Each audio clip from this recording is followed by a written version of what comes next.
Hello you guys, welcome back to my channel. Today I'm sharing my complete guide to Mickey's Very Merry Christmas Party with little kids. I've touched on a few tips and thoughts and things here and there from my trip vlog, and I just did a Q&A video, but I wanted to sit down and do a full dedicated video all about the Christmas party because I have a lot to share, and me and my almost 4-year-old little girl just recently went to the Christmas party a few weeks back and we loved it, but this was our very first time. So we went into the party knowing that we wouldn't get to experience everything. So from a first timer's perspective, I wanted to share what you could anticipate from Mickey's Very Merry Christmas Party if it is your first time, especially again if you have little kids, because the dynamics of the party change when you have kids as compared to an adult only Christmas party. You're able to move at a quicker pace. So I have a lot to share. Let's go ahead and jump into it.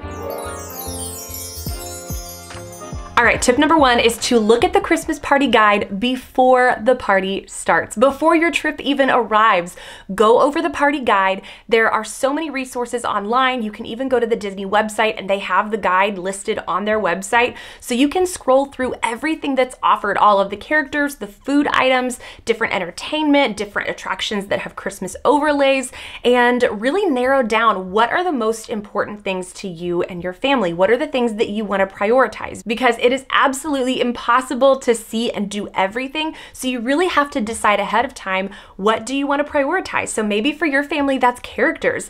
Look at the character list, see what characters are offered, different unique characters that are only going to be at the party, where they're located, and kind of map out a little bit of a route and decide which character you want to get in line for first. So that way you show up with a game plan. Same thing goes for food and all of those really fun cookie stops. Just see where all of the different items are located. That way when you get to the party, again, you have a little bit of a game plan and you know where things are and you're not just wandering around like, where's the cookie stop? Where can I find this? Where can I find that? Know in advance where the things that you're most excited about are located. Same thing goes for the fireworks and the parade. There are 2 different parade times. You could do the earlier one at 8:30 or the later parade at 11 p.m. and the fireworks are smack dab in the middle at 10 p.m. So make sure to factor that into your party itinerary and factor in the time that you'll wait for the parade and the fireworks to start. So that way you're not in line to meet a character when everyone else is lining up for the parade and then you've missed that really great spot. And we'll talk more about the parade and the fireworks later on, but make sure you have a game plan. Go over that party guide before the party starts, before your trip even arrives. That way you show up and you know exactly what you're prioritizing. Tip number 2 is to be intentional with how you spend your pre-party day. So that means probably not waking up at 6 a.m. to rope drop, Magic Kingdom, or any of the other parks. Maybe just lay low that day, especially with little kids. The worst thing in the world is that you have had a full park day, your kids are totally exhausted, and then it's 4 p.m. and you are ready to go for the Christmas party and you're thinking we're staying till midnight and your kids are already exhausted before the party has even started. I think a really good party day strategy is to sleep in, well, as much as you can with little kids. For me, that's about 7 a.m.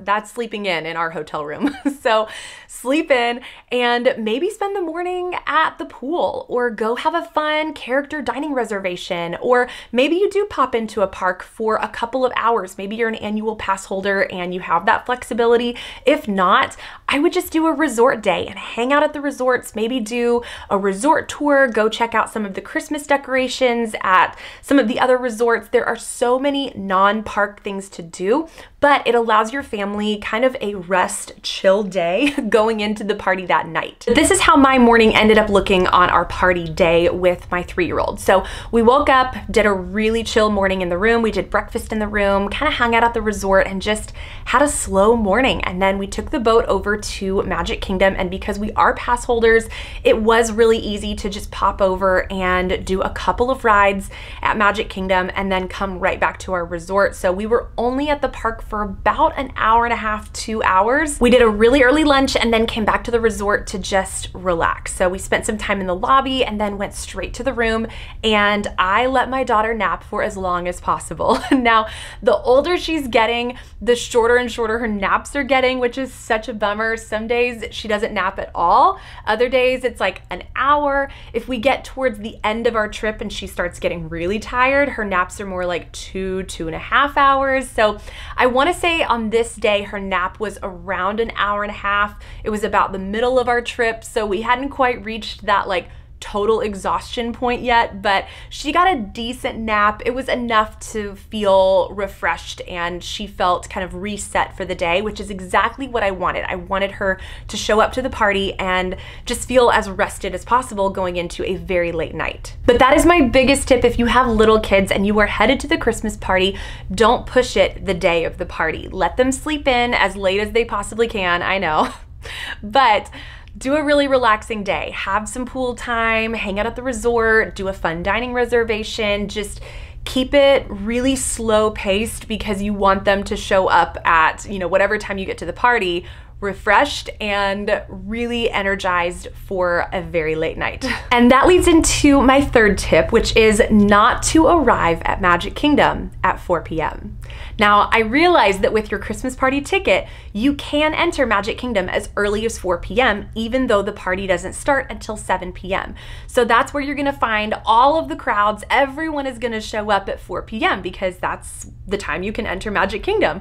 But one thing I was thinking through leading up to our party night was if I wanted to get to Magic Kingdom at 4, that would mean I would need to have my daughter up and getting ready by 2:45, 3 p.m. so that we could be out the door by 3:20, 3:30 at the latest to get there by 4.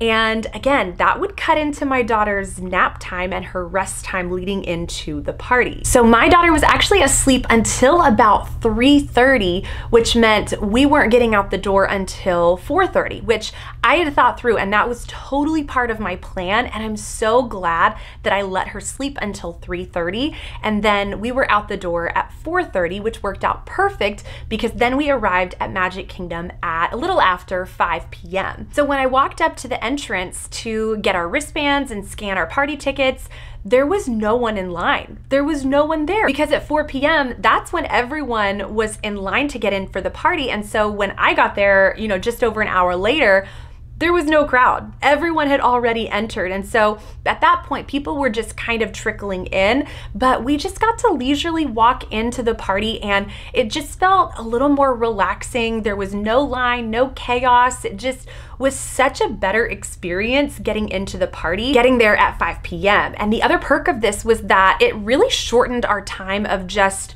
waiting around because you have 3 hours until the party starts. Maybe there's 1 or 2 attractions that you really have your heart set on, and this is your only Magic Kingdom time outside of the party is that 3-hour window. Then, I could see maybe get there at 4, but again, if you have little kids, let them sleep as long as possible. There is just no need to get there at 4 p.m. Again, unless this is your only 3-hour window at Magic Kingdom, you have your entire trip. But if you have another Magic Kingdom day on your trip and you're just there for the party that night, I just don't think it's necessary to get there at 4 p.m. because by the time my daughter and I scanned in, we got our wristbands, we took some pictures, it really gave us the perfect amount of time until the party started. We grabbed dinner, which I'll talk about here in just a second, but I think getting there at 5 p.m., really between 5 and 6 p.m., it gives you plenty of time to get into the park, get pictures, grab some food, whatever you want to do, maybe hop on the people mover, do whatever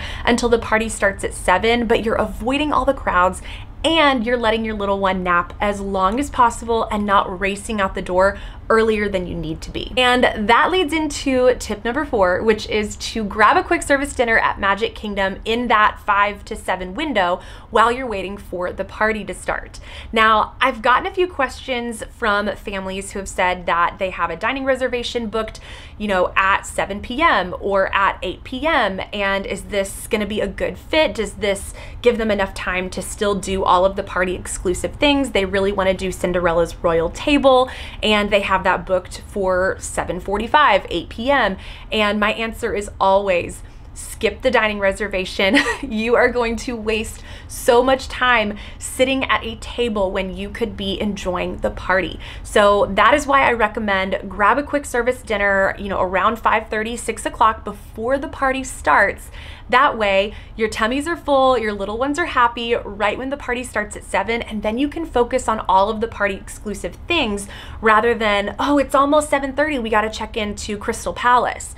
And then you're sitting there for an hour, hour and a half when you could be doing all of the fun party things. So skip the table service reservation. I just don't think it's a good way to utilize your party time. If you do have your heart set on Cinderella's Royal Table or Crystal Palace or Be Our Guest or something like that, grab a dining reservation at 5 p.m. and do an early dinner there, and then you're all ready to go at 7 p.m. when the party starts. But I think specifically if you're thinking about booking a dining reservation during party hours, I just don't think that's a great way to utilize your party time because it goes way faster than you think it goes. You think, oh, I've got 7 to midnight, we have so much time. I'm telling you, it flies. By the time the fireworks are about to start and the parade times, get going, you're thinking, oh man, we've only done just a handful of things. Like we haven't done as much as I thought we would do, and it's already time for the fireworks, So I'm telling you, it flies. So don't waste your time sitting at Cinderella's Royal Table. Again, if you have your heart set, book that at 5 p.m., 5:30, but not during party hours. My next tip is not to wait until 7 p.m. right when the party starts to head to whatever you want to do first. So for us, the first thing we wanted to do was the Disney Junior dance party. So I decided at 6:30 we were gonna head over to Cosmic Rays where the party was gonna be. We grabbed a table right up front and we were ready to go. Right when the party started, we were there waiting for it to start. And it actually started about 5 minutes early, so it made me thankful that we were already there. And because we grabbed a table right up front towards the dance floor, it was really easy for my daughter to just run right up. She was front and center, first one out there on the dance floor with Vampirina and Fancy Nancy because we got there early and I was ready to go before 7 o'clock. So don't just be wandering the park at 7 and like, oh, the party's starting. What do we want to do now? Let's head toward this meet and greet, or let's go do the dance party, or whatever it is, because I guarantee you that line for whatever character that you want to see at 7 p.m., there's already families in line at 6:15. So make sure that you are utilizing that pre-party time wisely as well. Again, for example, if there's a character that you really have your heart set on, like this is the one character that your little one is like, I have to meet Ariel and Prince Eric, like that is it. Make sure that you are ready to go well before 7 p.m. because I guarantee you there's already a line. When we walked out of Pecos Bill, we passed the Santa meet and greet. There was already about a dozen families in line at 6:20.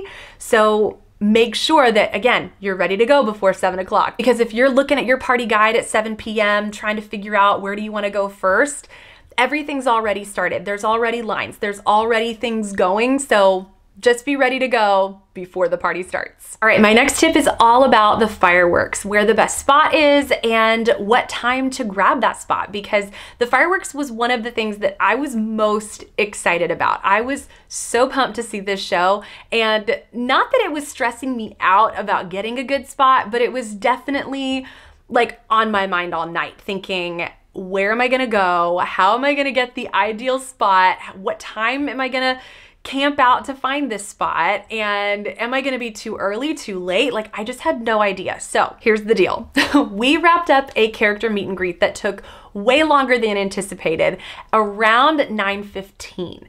And I didn't know at this point, was this gonna be too late? Like were all the spots already gone? I wanted right in front of the castle by the Walt statue, that flower bed area.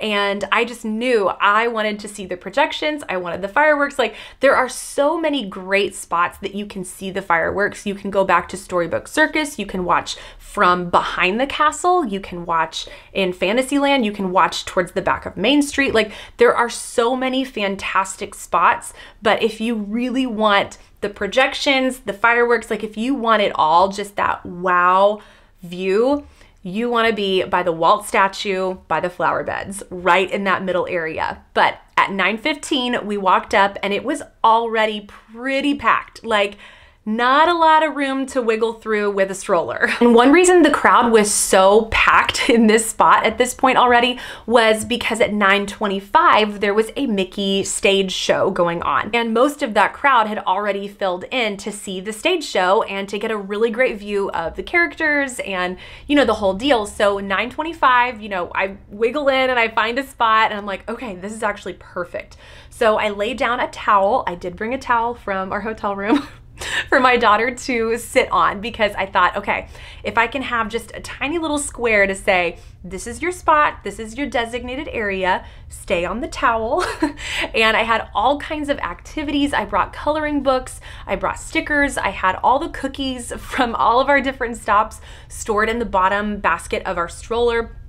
I had glow sticks, I had, oh, what else did I have? I had a ton of stuff. Basically, my whole park bag was just preschool toddler activities. That was all I brought with me. So we were ready to go. So my daughter was very entertained. She ended up not really being interested in the stage show that happened at 9:25. You really have to be like pretty close up to see the characters. And we were far back enough that, you know, my daughter just couldn't see, but we had the spot for the 10 o'clock fireworks. So that was my goal. And after the stage show was over, no one moved. Everyone just sat down. So at that point, it would have been impossible to get the spot that we had because everyone was just sitting down and there was not even like 5 inches between each family to fit a stroller through.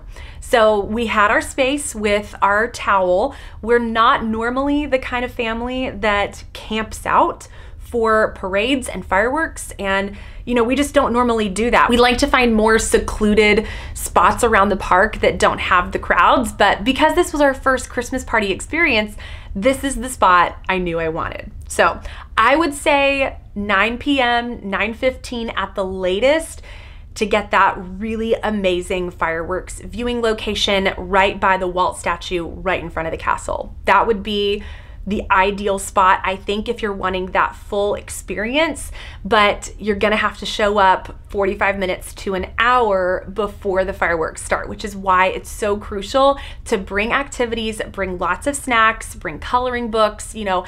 And it is disappointing because it feels like, man, this is a whole hour of our party time being used just waiting for fireworks to start, but that's why it's so important to really map out what your priorities are. So while another family may think, you know, seeing the fireworks and getting a great view, that's not super important to us. So they can be off meeting more characters, getting more cookies, like doing whatever else they want to do.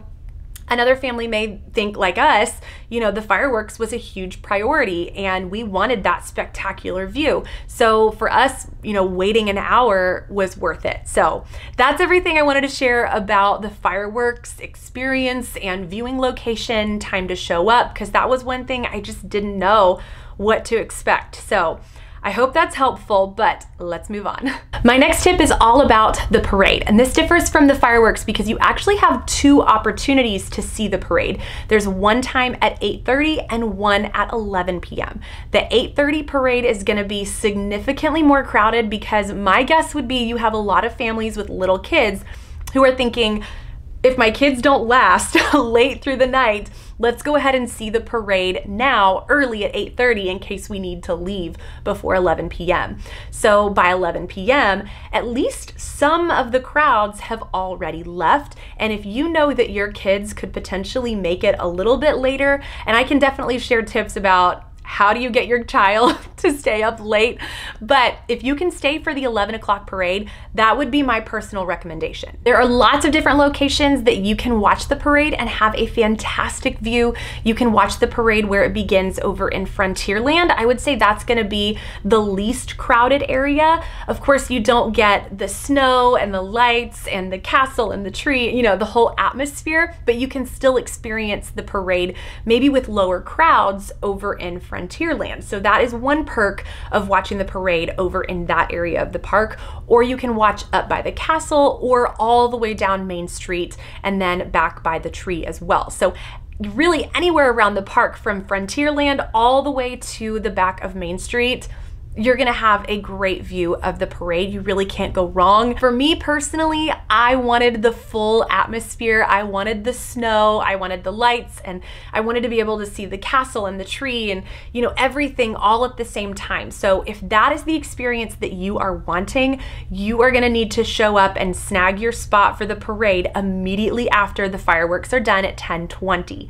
So at that point, we made our way to the front of Main Street. I've gotten this mixed up. It's either the front or the back, whatever you consider, like you're exiting Main Street, like you're exiting the park down Main Street, whatever that is.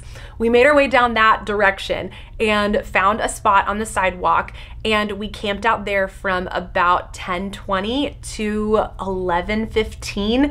And even though the parade starts at 11 p.m., it's gonna take, you know, about 15-20 minutes for the parade to make it all the way down Main Street. So we grabbed our spot and we waited almost like 50 minutes for the parade.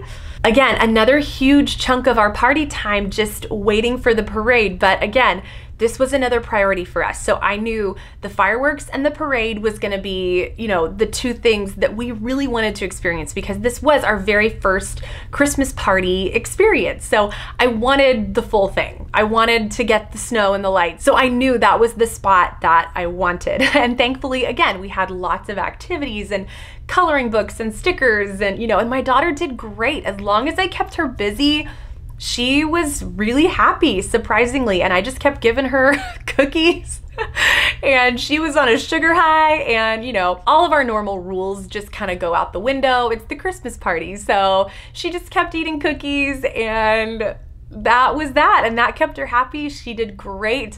We would play little I Spy games. We, you know, I mean, just all kinds of stuff. We whipped out more glow sticks and we made bracelets, and you just get creative with what are some activities that are not like messy activities that I can just bring with us to the park that are gonna keep my child entertained and happy for an hour. And I think the anticipation of the parade really helped as well. I mean, you know, anytime it would start snowing, that was really exciting. And, you know, so just that alone kept my daughter very, very happy. I mean, she's in Magic Kingdom. Like, that alone was just pure magic, pure joy, and she did great. So those are my tips for viewing the parade. Personally, I recommend the 11 p.m. parade, and I think it's worth the Main Street atmosphere if you are okay with spending 45 minutes to an hour waiting for your spot. All right, my last tip for Mickey's Very Merry Christmas Party with kids is to adjust your expectations and really go into the party with a realistic mindset of how the night is gonna go. I know I mentioned early on that there is just so much to see and do that it's nearly impossible to see all the characters, do all the Christmas overlay rides, eat all the Christmas treats, get all the cookies. Like, you really do have to pick and narrow down what are the things you want to do, because it's just going to move at a slower pace, especially with little kids. You have to think about potty breaks. If there is an unexpected meltdown on the sidewalk, like, factor in time for things like that, and just go into the party expecting things are going to happen. And make sure to factor in time where you are not waiting, because the party can feel like a lot of just waiting around, especially if you're like us and you do want to prioritize those really fantastic spots to view the fireworks and view the parades. Maybe don't spend the 3 hours before the fireworks waiting in all of these character lines, because your little one is gonna start to feel it. By the end of the night, they're gonna feel like, I have just been waiting all night long. When are we gonna do something fun? So do the dance parties, let them just run around on the hub grass. Like, factor in time for things like that. Just enjoy being on Main Street. Let them run around and just enjoy the snow on Main Street. Get a fun treat and just find a really magical spot to sit and take in the atmosphere. So make sure you leave room to factor in things like that, because again, if you just wait in line all night long, I feel like that's when little kids kind of start to go downhill. At least mine does. She starts to get a little antsy and, you know, just a little like, when are we gonna do something? Like, come on. So she wants out of the stroller, she wants out, you know.